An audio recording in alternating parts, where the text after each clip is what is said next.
ಪ್ರಿಯ ನಿರೀಕ್ಷಕರೇ, ನಮಸ್ಕಾರ. ಬೀರ್ಬಲ್ನ ವಿಶೇಷ ಕಾರ್ಯಕ್ರಮಕ್ಕೆ ಆತ್ಮೀಯವಾದ ಸ್ವಾಗತ.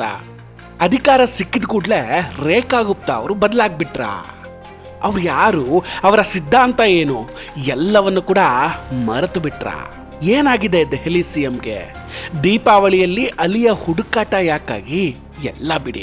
ಇಷ್ಟು ದಿನ ರಾಹುಲ್ ಗಾಂಧಿಯನ್ನ ಟೀಕೆ ಮಾಡ್ಕೊಂಡು ಬಂದಿದ್ದ ರೇಖಾ ಗುಪ್ತಾ ಅವರು ಸಿಎಂ ಆದ ನಂತರ ಇಷ್ಟೊಂದು ಕ್ಲೋಸ್ ಆಗುವಷ್ಟು ಬದಲಾಗಿದೆ ಹೇಗೆ? ಪ್ರಶ್ನೆಗಳು ಸಿಕ್ಕಾಬಟ್ಟೆ ಇದೆ. ಎಲ್ಲದರ ಬಗ್ಗೆಯೂ ಇವತ್ತಿನ ಈ ವಿಡಿಯೋದಲ್ಲಿ ಚರ್ಚೆ ಮಾಡ್ತಾ ಹೋಗೋಣ. ಅದಕ್ಕೂ ಮುನ್ನ ನೀವಿನ್ನೂ ಕೂಡ ನಮ್ಮ ಬೀರ್ಬಲ್ ಚಾನಲನ್ನು ಸಬ್ಸ್ಕ್ರೈಬ್ ಮಾಡಿಲ್ಲ ಅಂದರೆ ದಯವಿಟ್ಟು ಸಬ್ಸ್ಕ್ರೈಬ್ ಮಾಡಿ ಹಾಗೂ ಬೆಲ್ ಐಕಾನನ್ನು ಕ್ಲಿಕ್ ಮಾಡಿ. ಏಪ್ರಿಲ್ 14 ಯಾರನ್ನ ಫೂಲ್ ಮಾಡೋದಕ್ಕೋ ಗೊತ್ತಿಲ್ಲ, ಒಂದು ವಿಡಿಯೋ ಸೋಷಿಯಲ್ ಮೀಡಿಯಾದಲ್ಲಿ ಭಾರಿ ವೈರಲ್ ಆಯಿತು.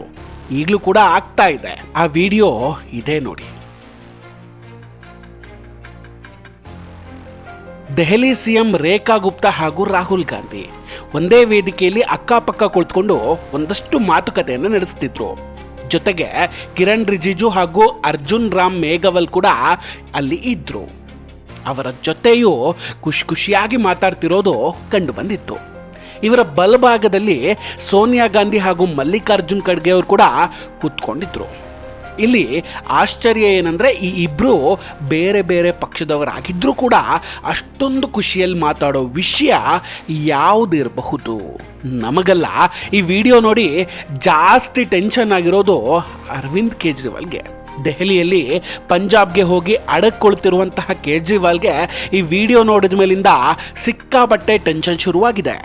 ಇದು ಹೇಗಾಯಿತು ಅಂದರೆ, ನಮ್ಮ ಒಬ್ಬ ಒಳ್ಳೆಯ ಫ್ರೆಂಡು ನಮ್ಮ ಶತ್ರುವಿನ ಜೊತೆ ಮಾತಾಡ್ತಾ ಇದ್ರೆ ಏನನ್ಸುತ್ತೆ, ಏನೋ ಇವರಿಬ್ರು ನನ್ನ ಬಗ್ಗೆ ಮಾತಾಡ್ತಾ ಇರಬಹುದು ಅಂತ ಊಹೆ ಮಾಡ್ಕೊಳ್ಳೋಕೆ ಶುರು ಮಾಡ್ಕೊಳ್ತಾರೆ.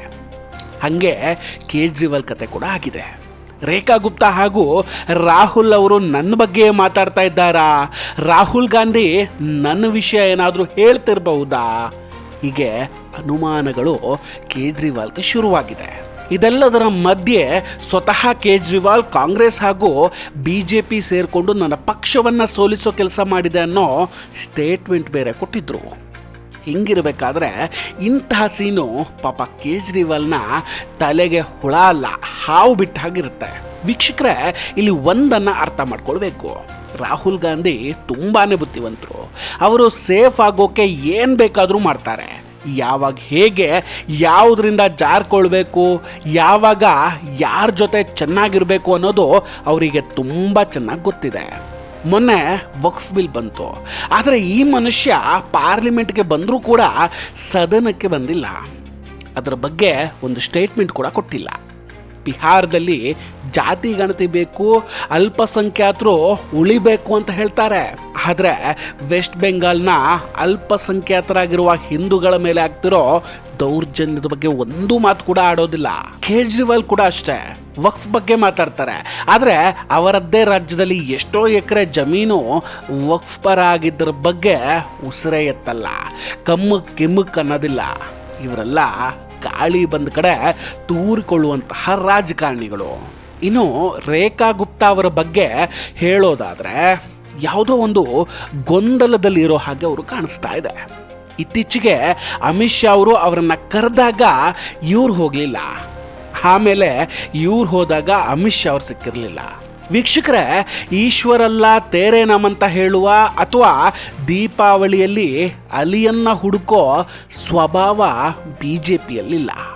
BJP ಅನ್ನೋದು ಕಟ್ಟರ್ ಹಿಂದುತ್ವದ ಪರ ಇರುವಂತಹ ಪಕ್ಷ. ಆದರೆ ರೇಖಾ ಗುಪ್ತಾ ಅವರ ಆಲೋಚನೆಗಳು ಅದಕ್ಕೆ ವಿರುದ್ಧವಾಗಿದ್ದ ಹಾಗೆ ಕಾಣಿಸ್ತಾ ಇದೆ. देखिए, रमजान में राम और दिवाली में अली और सौहार्द की गली दिल्ली चली. ರಂಜಾನಲ್ಲಿ ರಾಮ್, ದಿವಾಲಿಯಲ್ಲಿ ಅಲಿ, ಇದರಲ್ಲಿ ತಪ್ಪು ಅಂತೇನಿಲ್ಲ. ಆದರೆ BJPಯ ಇತಿಹಾಸ ತೆಗೆದು ನೋಡಿದ್ರೆ ಇದೇ ರೀತಿ ಎಲ್ಲರೊಂದಿಗೆ ಸಮಾನವಾಗಿರ್ತೇನೆ ಅನ್ನೋ ಮನೋಭಾವ ಇಟ್ಟುಕೊಂಡು ಬಂದಂತಹ ಅದೆಷ್ಟೋ ನಾಯಕರು ಎಲ್ಲೋ ಒಂದು ಕಡೆ ಯಾವುದೋ ಒಂದು ರೀತಿಯಲ್ಲಿ ಪೆಟ್ಟನ್ನು ತಿಂದಿದ್ದಾರೆ. ಬೇರೆ ಯಾಕೆ, ಅಟಲ್ಜಿ ಅವರನ್ನೇ ತೆಗೆದುಕೊಳ್ಳಿ. 2004 ಚುನಾವಣೆ ನಿಮಗೆ ನೆನಪಿರಬಹುದು. ಅಟಲ್ ಬಿಹಾರಿ ವಾಜಪೇಯಿ ಅವರು ಗೆದ್ದೇ ಗೆಲ್ತಾರೆ ಅಂತ ಇಡೀ ದೇಶ ಅಂದ್ಕೊಂಡಿತ್ತು. ಆದರೆ ಅವತ್ತು ಅವರು ಸೋತ್ಬಿಟ್ರು. ಆ ಚುನಾವಣೆಯಲ್ಲಿ ಸೋಲೋದಕ್ಕೆ ಮುಖ್ಯ ಕಾರಣ ಅವತ್ತು ಅಟಲ್ಜಿ ಮುಸಲ್ಮಾನರ ಓಲೈಕೆ ಮಾಡಿದ್ದು, ಅವರನ್ನು ನಂಬಿದ್ದು. ಇದನ್ನು ಸ್ವತಃ ನರೇಂದ್ರ ಮೋದಿಯವರೇ ಹೇಳಿದ್ದಾರೆ. RSS ಕೂಡ ಅದನ್ನೇ ಹೇಳಿತ್ತು. ಅದೇ ಕಾರಣಕ್ಕೆ ಈಗ ಮೋದಿಜಿಯ ನಿಯಮ ಏನಂದರೆ, ಹಿಂದುತ್ವದ ಸಿದ್ಧಾಂತದಿಂದ ಅವರ ಯಾವುದೇ ಮುಖ್ಯಮಂತ್ರಿ ಹೊರಬರಬಾರ್ದು ಅನ್ನೋದು. ನಿಜ ಹೇಳಬೇಕು ಅಂದರೆ ಅದನ್ನು ಪಾಲಿಸಿಕೊಂಡು ಬಂದವರು ಇಂದಿಗೂ ಕೂಡ ರಾಜಕೀಯದಲ್ಲಿದ್ದಾರೆ. ಕಳೆದ 15-20 ವರ್ಷಗಳಿಂದ ಯೋಗಿಜಿ ಹಿಂದುತ್ವದ ಸಿದ್ಧಾಂತ ಇಟ್ಕೊಂಡು ಪೂರ್ಣ ಬಹುಮತದಿಂದ ಗೆಲ್ತಾ ಬಂದಿದ್ದಾರೆ. ಆದರೆ ಈಗ ರೇಖಾ ಗುಪ್ತಾ ಅವರು ಯಾಕೆ ಹೀಗೆ ಮಾಡ್ತಿದ್ದಾರೆ? ಇನ್ನು ತನ್ನ ಪಕ್ಷದವರ ಜೊತೆಯೇ ಸಿಡುತ್ತಾ ಮಾತಾಡೋ ರಾಹುಲ್ ಗಾಂಧಿ ರೇಖಾ ಗುಪ್ತಾ ಅವ್ರ ಜೊತೆ ಯಾಕಿಷ್ಟು ಪೂಸಿ ಹೊಡಿತಾ ಇದ್ದಾರೆ? ಅದಕ್ಕೆ ಕಾರಣ ಈ 700 ಕೋಟಿ ಆಸ್ತಿ ಇರಬಹುದಾ? ವೀಕ್ಷಕರೇ, ನಿಮಗೆ ಒಂದು ವಿಷಯ ಗೊತ್ತಿರಲಿ, ನ್ಯಾಷನಲ್ ಹೆರಾಲ್ಡ್ ಕೇಸ್ನಲ್ಲಿ ತಗಲಾಕೊಂಡಿರೋ ರಾಹುಲ್ ಗಾಂಧಿಯ ಆ 700 ಕೋಟಿ ರೂಪಾಯಿ ಆಸ್ತಿ ದಿಲ್ಲಿಯಲ್ಲೇ ಇರೋದು. ಸೋನಿಯಾ ಗಾಂಧಿ ಕೂಡ ಅಲ್ಲೇ ಇದ್ದ ಪಿಯೂಷ್ ಗೋಯಲ್ ಅವರ ಹತ್ರ ಮಾತಾಡದೆ ಸೀದಾ ಹೋಗಿ ರೇಖಾ ಗುಪ್ತಾ ಅವರಲ್ಲಿ ನಗ್ನಗ್ತಾ ಅಷ್ಟು ಚೆನ್ನಾಗಿ ಮಾತಾಡ್ತಾರೆ ಅಂದರೆ ಇದು ನ್ಯಾಷನಲ್ ಹೆರಾಲ್ಡ್ ಕೇಸ್ಗೆ ಸಂಬಂಧಪಟ್ಟ ವಿಷಯ ಅಂತಲೇ ಅನ್ನಿಸ್ತಾ ಇದೆ. ಆದರೆ ಈ ವಿಷಯ ರೇಖಾ ಗುಪ್ತಾ ಅವರಿಗೆ ಗೊತ್ತಾ ಇಲ್ವಾ ಅನ್ನೋದು ಗೊತ್ತಿಲ್ಲ. ಇಲ್ಲಿ ರಾಹುಲ್ ಗಾಂಧಿ ಬೇರೆ ಹಿರಿಯ BJP ನಾಯಕರಿಗೆ ಪೂಸಿ ಹೊಡೆಯೋದಕ್ಕೆ ಸಾಧ್ಯ ಇಲ್ಲ. ಯಾಕಂದರೆ ಅವರು ಇವ್ರ ಮಾತನ್ನು ಕೇಳೋದಿಲ್ಲ, ಅದಕ್ಕೆ ಬಗ್ಗೋದು ಇಲ್ಲ ಅನ್ನೋದು ರಾಹುಲ್ ಗಾಂಧಿಗೆ ಚೆನ್ನಾಗಿ ಗೊತ್ತಿದೆ. ಹಾಗಾಗಿ ಹೊಸ ಮುಖವಾದ ರೇಖಾ ಗುಪ್ತಾ ಅವ್ರ ಬಳಿ ನಯವಾಗಿ ಮುಖವಾಡ ಹಾಕ್ಕೊಂಡು ಬಂದಿದ್ದಾರೆ ಅಷ್ಟೇ. ಅಮ್ಮ ಮಗ ಇಲ್ಲಿ ಹೀಗೆ ಒದ್ದಾಡ್ತಿದ್ರೆ ಅಲ್ಲಿ ಪ್ರಿಯಾಂಕಾ ಗಾಂಧಿ ಅವರು ದೇಶವನ್ನು ಬಿಟ್ಟು ಹೋಗಿದ್ದಾರೆ. ಈಗಿನ ಸಿಚುವೇಶನ್ ನೋಡಿದ್ರೆ ಇದು ಹೆದರು ಹೋಗಿದ್ದು ಅಂತ ಖಂಡಿತ ಅನಿಸ್ತಾ ಇಲ್ಲ. ನಾವು ನೀವು ಅಂದ್ಕೊಂಡಾಗೆ ಪ್ರಿಯಾಂಕಾ ಗಾಂಧಿ ಅವರಿಲ್ಲ. ಕಾಕತಾಳೀಯವೋ ಏನೋ ಗೊತ್ತಿಲ್ಲ, ಆಕೆ ವಿದೇಶಕ್ಕೆ ಹೋದಾಗಲೆಲ್ಲ ಭಾರತದಲ್ಲಿ ಯಾವುದಾದ್ರೊಂದು ಗಲಭೆ ಆಗ್ತಾ ಇರುತ್ತೆ. ಕಳೆದ ಬಾರಿ ದಿಲ್ಲಿ ಪ್ರತಿಭಟನೆಗೆ ಅಂತ ರೈತರ ರೂಪದಲ್ಲಿ ಗಲಭೆಕೋರರು ದೌಡಾಯಿಸಿದಾಗಲೂ ಕೂಡ ಈಕೆ ದೇಶದಲ್ಲಿ ಇರಲಿಲ್ಲ. ಈಗ ವಕ್ಫ್ ವಿಚಾರದಲ್ಲಿಯೂ ಗಲಭೆ ಎದ್ದಾಗಲೂ ಅವರಿಲ್ಲ. ಇದೊಂಥರ ಅನುಮಾನ ಮೂಡಿಸ್ತಾ ಇದೆ. ನೋಡೋಣ ಈ ಪ್ರಸಂಗ ಯಾವಾಗ ಹೇಗೆ ಮುಕ್ತಾಯ ಆಗುತ್ತೆ ಅಂತ. ವೀಕ್ಷಕರೇ, ಇದೆಲ್ಲದರ ಬಗ್ಗೆ ನಿಮ್ಮ ಅಭಿಪ್ರಾಯ ಏನು? ದಯವಿಟ್ಟು ಕಮೆಂಟ್ ಮಾಡಿ ತಿಳಿಸಿ.